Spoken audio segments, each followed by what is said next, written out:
ब्रेकनंतर आपलं पुन्हा एकदा स्वागत। पुढची बातमी पाहूयात। बाप नंबरी बेटा 10 नंबरी ही म्हण वाल्मिक कराडच्या बाबतीत लागू पडते की काय अशी चर्चा सुरू झाली आहे। खून आणि खंडणी प्रकरणातला आरोपी वाल्मिक कराड जेलमध्ये गेल्यानंतर आमदार सुरेश धस यांनी आता नवं टार्गेट शोधलंय। वाल्मिक कराडच्या मुलांना सुरेश धस यांनी आरोपीच्या पिंजऱ्यात उभं केलंय।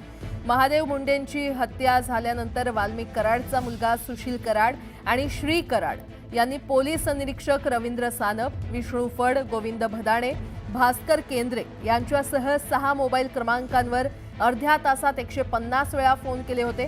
हत्या झाली तेव्हा हे फोन का केले गेले याचा तपास झाला पाहिजे अशी मागणी धस यांनी केली आहे। ज्या पोलिसांना कराडच्या मुलांनी फोन केल्याचा आरोप करण्यात आलाय ते पोलीस कर्मचारी वादग्रस्त असल्याचा दावाही कराड यांनी केलाय।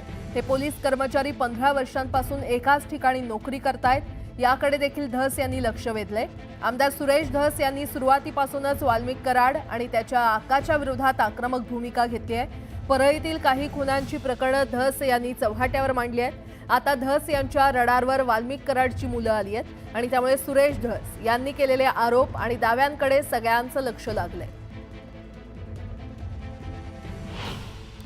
महादेव मुंडेचा खून झाला त्यावेळेस यांच्या घरातून त्यांच्याकडे फोन कस काय जातात याचाही तपास झाला पाहिजे। मी आज आरोपी मानत नाही, पण मग यांना 150 कॉल करण्याची आवश्यकता काय हे मी एसपींना निवेदन दिलेलं आहे आणि 150 कॉल चेक केले गेलेत कोणाकडून, जे मुंबईवरून सायबर तज्ञ आणलेले आहेत।